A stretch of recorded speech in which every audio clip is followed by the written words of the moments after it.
Hello दोस्तों, इस channel पर आपका स्वागत है। दोस्तों, इस वीडियो में हम डिस्कस करेंगे संधि को एक बेहतरीन कॉन्सेप्ट के साथ। दोस्तों, संधि हिंदी का एक टॉपिक है जिससे सभी एग्जाम में क्वेश्चन पूछे जाते हैं। तो चलिए स्टार्ट करते हैं। पहले हम जानेंगे संधि की डेफिनेशन यानी कि परिभाषा। संधि क्या होती है? दो वर्णों के परस्पर मेल से बनने वाले शब्दों को संधि कहते हैं। दोस्तों, यहाँ पे आप ध्यान दीजिएगा, यहाँ पे वर्ड दिया है ना कि शब्द। जब दो वर्ड आपस में मिलते हैं तो उससे जो नया शब्द बनता है उसी को हम संधि कहते हैं। अब जानेंगे संधि के प्रकार। संधि तीन प्रकार की होती है। कौन कौन सी? स्वर संधि, व्यंजन संधि और विसर्ग संधि। सबसे ज्यादा स्वर संधि से क्वेश्चन पूछा जाता है और आज इस वीडियो में हम स्वर संधि पर ही चर्चा करेंगे। स्वर संधि के प्रकार। दोस्तों, इनके भी अपने अलग अलग प्रकार होते हैं। स्वर संधि के 5 प्रकार होते हैं।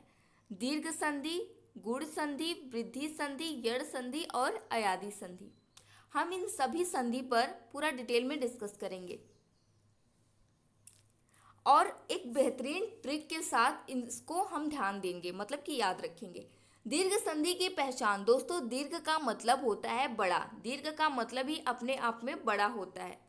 इसकी डेफिनेशन क्या है? जब किसी शब्द के बीच में बड़े की मात्रा हो तो वहां पर दीर्घ संधि होगा। जब किसी शब्द के बीच में बड़ी की मात्रा होती है तो वहां पर दीर्घ संधि होता है। जैसे कि आ, ई और उ, ये तीनों क्या है? ये तीनों बड़ी की मात्राएं हैं।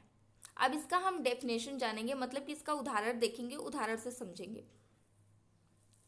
स्वर धन आर्थी, स्वार्थी। स्वर, जब हम स्वर बोलते हैं तो पीछे जो ध्वनि निकल के आ रही है स्वर, यानी कि अध्वनि आ रही है। यहाँ से अ साउंड आ रहा है और यहाँ से आ लेंगे, अ और आ को मिलाएंगे तो आ बनेगा, यानी कि स्वार्थी बनेगा।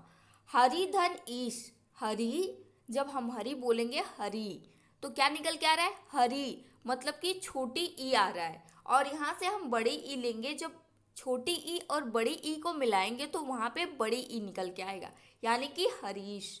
वहीं तीसरा है भानुधन उदय। भानु, जब हम बोलेंगे भानु तो क्या निकल के आ रहा है? ऊ निकल के आ रहा है, छोटा ऊ। और यहाँ से भी छोटा ऊ लेंगे, भानु, ऊ और ऊ, छोटा ऊ दोनों जब मिलाएंगे तो बड़ा ऊ बन जाएगा, यानी कि भानुदय। आई होप कि आपको काफी अच्छे से समझ में आ रहा होगा। अगला है वृद्धि संधि। वृद्धि संधि की क्या पहचान है? वृद्धि का मतलब होता है बढ़ना। वृद्धि का मतलब क्या होता है? बढ़ना। जैसे हम बोलते हैं ना, किसी चीज में बढ़त हो रही है, बढ़ोतरी हो रही है या फिर बढ़ रहा है, यानी कि वृद्धि हो रही है। परिभाषा क्या है? जब किसी शब्द के बीच की मात्रा बढ़े तो वहां पे बढ़ने लगे तो वहां पे वृद्धि संधि होगा। जैसे कि ए और औ, यहाँ पे देखिए ना, मात्राएं बढ़ रही हैं, मात्राएं जो है वो बढ़ रही हैं। अब इसको एग्जाम्पल से समझेंगे, जैसे कि सदा धन एव। सदा धन एव, सदा, जब हम सदा बोलेंगे तो पीछे जो साउंड आ रहा है वो आ रहा है अ का, सदा। आप भी बोल के देखिएगा, आपको और अच्छे से समझ में आएगा।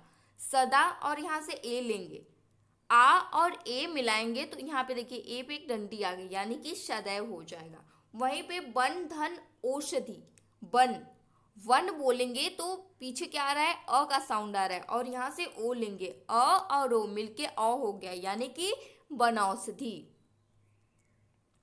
गुण संधि। गुण संधि की पहचान। गुण संधि की डेफिनेशन होती है जब किसी शब्द में वृद्धि से छोटी मात्रा आए तो वहां पे गुण संधि होगा। वृद्धि से छोटी मात्रा, ये क्यों बोला है? क्योंकि वृद्धि में कौन सी मात्राएं थी? ये की थी और औ की थी। ये देखिए, औ की थी और ए की थी। और यहाँ क्या है? यहाँ पे सिर्फ ए दिया है, ओ दिया है और अर दिया है, यानी कि जो मात्राओं में कमी हो रही है, कि ये मात्राएं नहीं दी है, इसमें एक ही दी है, इसमें नहीं दी है। तो क्या दिया है? जब किसी शब्द में वृद्धि से छोटी मात्रा है तो वहां पे गुण संधि होगा। अब इसको भी हम एग्जाम्पल से समझेंगे। गुण संधि के कुछ उदाहरण। परम धन ईश्वर। परम, जब हम परम बोल रहे हैं तो पीछे कौन साउंड आ रहा है? अ का साउंड आ रहा है, परम, अ आ रहा है और यहाँ से ई लेंगे, अ और ई को मिलाएंगे तो क्या बनेगा? ए बनेगा, यानी कि परमेश्वर। जब आप परमेश्वर बोलेंगे तो ए निकल के ए साउंड आएगा बीच में, परमे, आ रहा है ना ए साउंड, परमे, परमेश्वर। वहीं पे है पर धन उपकार।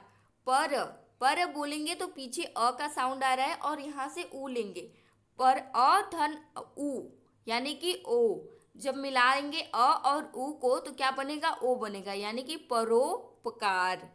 वहीं पे देव धन ऋषि, देव अ साउंड आ रहा है और यहाँ से ऋषि लेंगे तो क्या बन जाएगा, देवर्षि। जब हम देवर्षि को बोलेंगे तो बीच में देखिए साउंड आएगा अर का, देवर्षि, अर का साउंड आ रहा है ना बीच में। आप भी बोल के देखिएगा, आपको और अच्छे से समझ में आ जाएगा। यड़ संधि की क्या पहचान होती है, जब किसी शब्द के बीच में या आगे य व र ल से पहले आधा वर्ड आए तो वहां पे यड़ संधि होगा। आप ये ध्यान दीजिएगा, य व र और ल, य व र ल, इनके पहले आधा शब्द आए तो वहां पे क्या होगा, आधा वर्ड आए तो कहाँ क्या होगा, यड़ संधि होगा। अब इसको भी एग्जाम्पल से समझेंगे तो और अच्छे समझ में आएगा। जैसे हो गया अति धन अधिक, अति धन अधिक यानी कि अत्यधिक। आप यहाँ देख रहे हैं बीच में क्या आ रहा है, एक सेकेंड, यहाँ पे बीच में देखिए य आया है और उसके आगे क्या है, आधा वर्ड आया है, यानी कि आधा त आया है। अति धन अधिक अत्याधिक। वहीं पे सुधन आगत स्वागत। आप यहाँ पे देखिए सुधन आगत यानी कि व पे आधा वर्ड आया है, आधा वर्ड आया है श। यहाँ आप ध्यान दीजिएगा, यहाँ पे बीच में आया है आधा वर्ड और यहाँ पे आगे आया है। विधन आकुल, विधन आकुल यानी कि व्याकुल, इस पे भी आधा वर्ड आया है। परिधन अटन, ये इंपॉर्टेंट है, ये देखिए, क्योंकि ये तो नॉर्मली सब लोग पढ़ लेते हैं, जान जाते हैं कि अगर य व र और ल, य व र ल अगर आ जाए तो उसके आगे जो आधा वर्ड आएगा वो तो यड़ संधि हो जाएगा। एग्जाम में तो ये बन जाता है, लेकिन अगर परिधन अटन, पर्यटन दे दिया तो कंफ्यूज हो जाते हैं, क्योंकि आप यहाँ पे देखिएगा ध्यान से, ये देखिए पर्यटन, इसमें पर्यटन दिया है ना, तो जो ऊपर दिया है र, इसको भी आधा ही कहा जाता है, यानी कि य पे य जो य दिया है उस पे जो र दिया है इसको आधा मानेंगे। एक सेकेंड, ये कलर चेंज कर लेती हूँ, ये देखिए य ऐसे दिया है ना, तो इसको भी हम आधा मानेंगे, आधा य मानेंगे, तो ये भी यड़ संधि का ही उदाहरण होता है। अगला है अयादी संधि। अयादी संधि की क्या पहचान होती है, जब संधि में अधिकतर शब्द 3 अक्षर का होता है, जैसे कि पवन और चयन। यहाँ देखिए आप 3 शब्द दिख रहा है ना, पवन 3 अक्षर दिख रहा है, 3 अक्षर को मिला के एक शब्द बना है पवन चयन। बोलते समय अय आय अव आव की ध्वनि आए, मतलब जब हम बोलेंगे तो उसके बीच में साउंड आएगा अय आय अव आव, तो वहां पे अयादी संधि होगा। चलिए अब इसकी जो है एग्जाम्पल इसका देखते हैं। जैसे भावना, भावना आप देखिए यहाँ पे तीनों, इसमें इन सब में तीन मतलब कि 3 अक्षर है। भावना, अगर आप जब इसको बोलेंगे भावना, आप आ रहा है यानी कि भावना। वही सयन, अन सयन, नयन भवती विनय वैभव प्रभाव रावण, ऐसे ही नयन पवन, ये सभी क्या होते हैं, ये सभी अयादी संधि के उदाहरण होते हैं।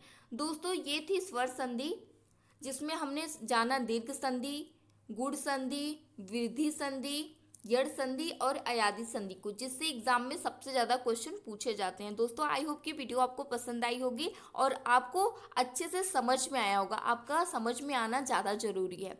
दोस्तों आप कमेंट करके बताइएगा कि आपको ये ट्रिक कैसी लगी, आपको समझ में आया कि नहीं।